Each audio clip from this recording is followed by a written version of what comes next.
Sup everyone, we are at a turning point for Genshin Impact. Who would have thought, right? Like, we used to meme that, oh yeah, of course they're gonna make more elements, of course they're gonna make more weapons, of course like everything is gonna happen, they're gonna develop. This is all wishful thinking back in the day. We used to theorize and live out this fantasy being like, oh, Ousiaverse is gonna treat us right, they're gonna make sure that this game evolves into the potential that it has. It's gonna have a full-on guild system, bossing and stuff. Now 99% of that stuff didn't turn out to be true, but who would have thought at the end of the day the light and dark system somehow made it into the game. Now I say the light and dark system and not elements. Be very clear on that. If you guys didn't pay attention to the Genshin 4.0 livestream, you guys may have missed it. It's a very quick introduction to the system, which is like some sort of energized vision or whatever it is, and it has two differences. I'm just gonna call it light and dark. It is light and dark, okay? Let's just be honest, it is light and dark. Even in Chinese they're called like Guangming and something, or like, so it's like two opposites that are energized through Fontaine characters only. It's an exclusive Fontaine mechanic. Now this of course leads me to think, with how good Dendro has performed through the introduction of Sumeru and Dendro and helped them drive insane number of sales, maybe with each new region from here on out, they're going to have unique mechanics introduced to incentivize players and, let's just be honest, spenders, whales, to actually have a reason to spend on these characters other than to just pull for a new character. The sense of novelty has really kind of dissipated from Genshin Impact, especially for older players. Like if you are a patch 1.0 player nowadays, pulling new characters for the sake of pulling new characters has gotten old quite a while ago, right? But now if you're pulling the Fontaine characters for the new novelty of this light and dark mechanic, so you can actually use this or abuse this in the game, that's up to you. Now they did also specifically say that this will never ever be a system where you are forced to pull for it, and I believe them, because Ousiaverse has made it a point in their game design at any point to never force players to get something. Never, not once. You can clear this game to this day still, albeit not 36 star, but with free-to-play characters, full-on 4-star free-to-play characters like Amber, Barbara, this stuff. You know these characters that they give it to you for free, right? Like Zhangling. I think at this point a lot of characters are basically free to play because they've been given out through multiple events. Whatnot, like Bennett is coming in 4.0. So you guys understand my point here, and you should understand Ousiaverse's point in saying that, well, you don't need these characters to clear the game. But of course there's a but. They also showcased a very troublesome mechanic in my opinion, and this is just 4.0. Trust me. 4.1, 4.2, 4.3, 4, 5, 6, 7, 8.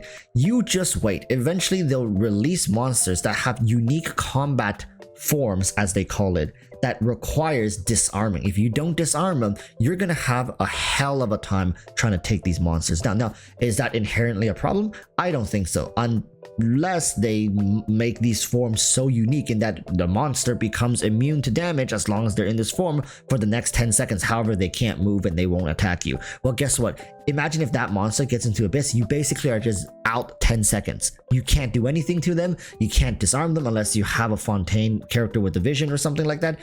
They're just stuck there. They're just bleeding your time away. They're not going to kill you. They're not going to come hurt you. They're just going to hunker down, shield themselves for 10 seconds without you being able to do anything. Listen, I hate this as much as you hate the sound of this, but you can't completely rule it out as a possibility. This is the fear, right? This is the fear. Like, sure, you don't have to pull for Fontaine characters to deal with it. You just take the hit, wait 10 seconds, or the enemy increases their damage by an insane margin. They superpower themselves and then they start like shaking their fists violently, and your world starts collapsing around you unless you disarm them. And hey, just disarm them. Now, I did mention very briefly in previous videos, like, well, they're going to give you free Fontaine characters. There's going to be free Fontaine characters, 4 stars, that are going to carry this Vision's effect, but not always are you going to be able to fit those characters into the teams you're running. Remember, you have to fit characters to them. You can't just bring a Fontaine character just to deal with this annoying mechanic, right? So this leads you to a problematic position, meaning that you're gonna have to pull for Fontaine characters that suits your team. So what does that mean? You're gonna have to try to pull for a universal Fontaine character. And who might that be? Just who do you guys think is going to be the most universally used Fontaine character? Focalors, right? Didn't need me to spell out for you. You knew that yourself.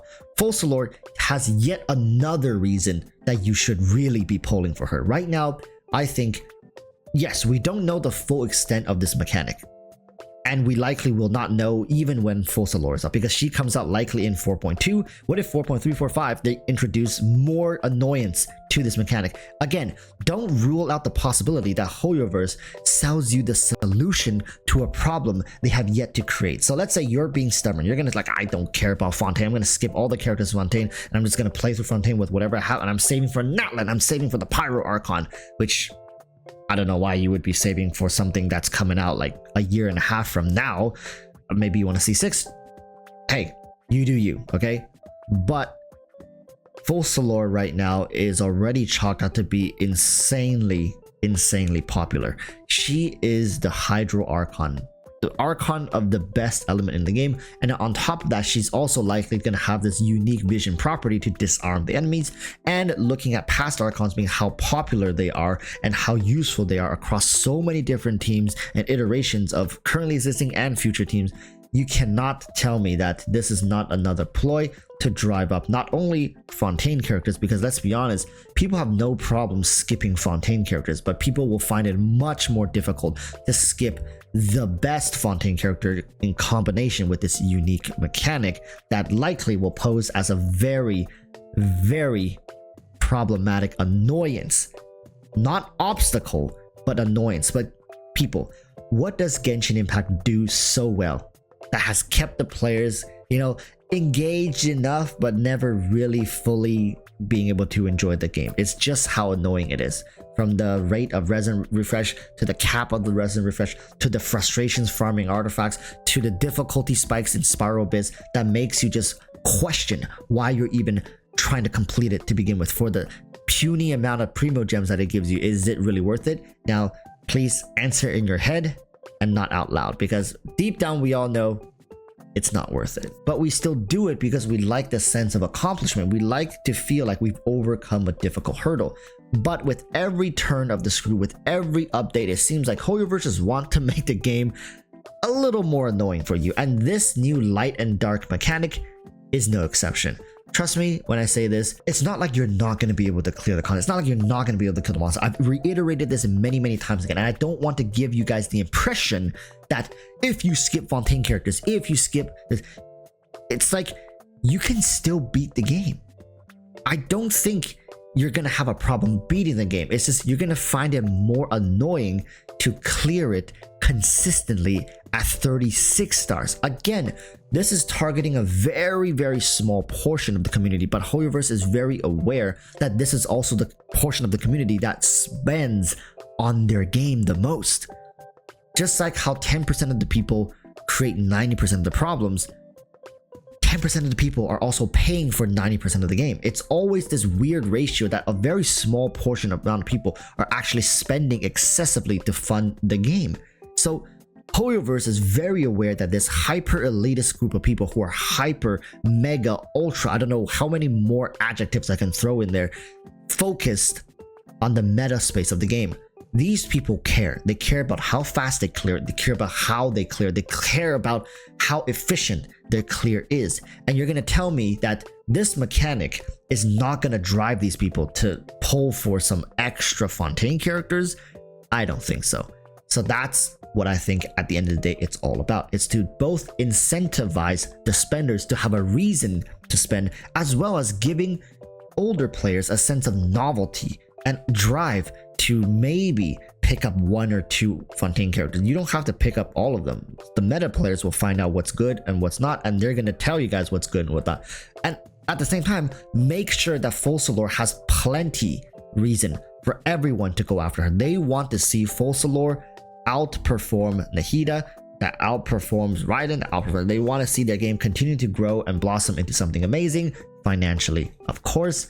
So let's just agree to disagree that the light and dark system is going to be slightly controversial, but because they're going to be giving you guys free 4 stars, most people will not have an issue with this and they'll only see this as a positive thing. And I think for the most part, 80 to 90%, it's good. It's not like I'm saying it's bad. I'm just trying to highlight like, hey, they've introduced the light and dark system in a very interesting way that is very different from what we originally expected or theorized. People were theorizing back in the days like, oh, the light and dark elements are going to come in and they're going to completely dominate the meta system and they're going to have very unique interactions. You're going to have to pull for these, but it just ended up being like a Fontaine exclusive mechanic. How far this is gonna go, nobody knows. Does Hoyoverse want to really push this system to become more essential against what they said in the 4.0 live stream when they say, oh, it's not gonna be a non-essential system? We don't know. So we can't really grind our pitchforks even just yet. Keep your pitchforks stowed away, right?